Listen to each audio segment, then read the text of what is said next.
শুরু হয়েছে উৎসবের মরশুম, কিন্তু তারই মাঝে বাঘের আতঙ্ক ছড়িয়েছে জঙ্গলমহল পুরুলিয়ায়। আতঙ্ক ছড়াচ্ছে পর্যটকদের মধ্যে।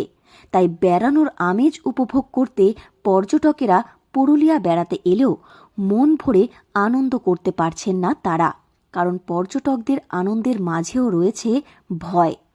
সুন্দরী পুরুলিয়ার অফবিট ডেস্টিনেশনের মধ্যে অন্যতম বান্দোয়ান। এখানেই রয়েছে একাধিক পর্যটন কেন্দ্র।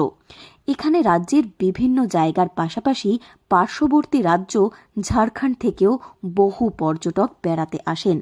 বাংলা ঝাড়খণ্ড ট্যুরিজম সার্কিটের অন্যতম অংশ এটি। তাই নিরিবিলিতে ছুটি কাটাতে পর্যটকেরা এখানে এসে থাকেন।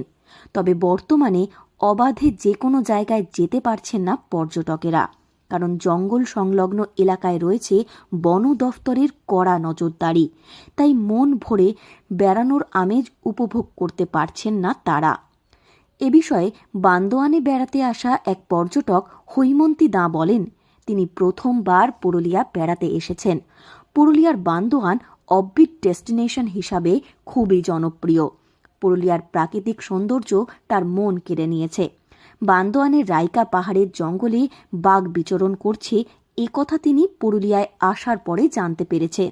তাই তিনি কিছুটা হলেও ভয়ের মধ্যে রয়েছেন, তবুও বেড়ানোর আনন্দ উপভোগ করছেন। তবে বেশ কিছু জায়গা রেস্ট্রিকশন করে দেওয়া হয়েছে। প্রথমবার কি পুরুলিয়া? প্রথমবার। ভীষণ ভালো লাগছে। তো বান্দোয়ানের দিকটায় বেড়াতে এসেছি। হ্যাঁ। তো বান্দোয়ানে তো বাঘের আতঙ্ক রয়েছে। হ্যাঁ, আমরা তো জানতাম না, আসার পর শুনছি ড্রাইভারজি বলছেন যে এখানে নাকি একটা বাঘ 2-3 দিন ধরে দেখা যাচ্ছে।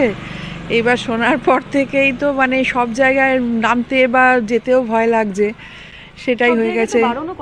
হ্যাঁ, বারণও করা হচ্ছে, শুনছি যে মানে রেস্ট্রিকশন হয়ে গেছে আমাদের যাওয়া আসার। একটু তো আতঙ্ক লাগছেই যে মানে বাঘ তো আর মানে সামনাসামনি যদি দেখতে হয় মানে সেটা তো খুবই ভয়ের ব্যাপার, সুতরাং একটু তো ভয় লাগছেই। মূলত পর্যটনের এই সময় ব্যাপক হারে পর্যটকদের ঢল নামে পুরুলিয়ায়। জেলার বিভিন্ন প্রান্ত পর্যটকদের ভিড়ে ঠাসা থাকে।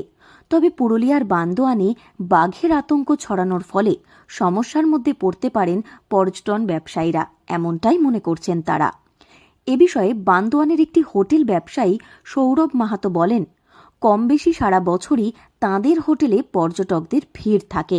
তবে এই সময় পর্যটকদের সংখ্যা অনেকখানি বেড়ে যায়, কিন্তু বাঘের আতঙ্কের ফলে তাঁরা চিন্তায় রয়েছেন। এর ফলে তাঁদের ব্যবসায় ক্ষতির আশঙ্কা থাকছে। এই শীতকালে মোটামুটি ঠিকই হয়, গরমকাল দিকে অতটি হয় নাই। এই সময় পর্যটকদের ভিড় বেশি হয়। হ্যাঁ, শীতকালে ভিড় আমাদের হয়। আচ্ছা, আপনাদের এখানে তো বাঘের আতঙ্ক ছড়িয়েছে। হ্যাঁ, বাঘের আতঙ্ক ছড়িয়েছে এই মোটামুটি 3-4 দিন হলোই। তো এই আতঙ্কের জন্য কি পর্যটকদের সংখ্যা কমছে? এখনও কমেনি, তবে এরকম দীর্ঘদিনভাবে চলতে থাকলে কমবে কি। খুব বেশি না হলেও একটু তো লোকে ভয় পাচ্ছে, তাই একটু লোক সংখ্যা কমেছে। মানে হ্যাঁ, এইভাবে চলতে থাকলে পড়বে। তাহলে তো তোমাদের সমস্যা হবে। হ্যাঁ। 26শে ডিসেম্বর থেকে 1 জানুয়ারি মূলত এই সময় সমস্ত ট্যুরিস্ট স্পটগুলোতে পর্যটকদের উপচে পড়া ভিড় লক্ষ্য করা যায়। দীঘা, পুরী, দার্জিলিংয়ের পাশাপাশি পর্যটকদের পছন্দের ডেস্টিনেশন জঙ্গলমহলের পুরুলিয়া, আর তার মধ্যে অন্যতম বান্দোয়ান সার্কিট। তবে যেখানে বাঘের আতঙ্ক ছড়িয়ে পড়ায় কিছুটা হলেও ভয় পাচ্ছেন পর্যটকেরা। পুরুলিয়া থেকে শর্মিষ্ঠা ব্যানার্জির রিপোর্ট, লোকাল 18।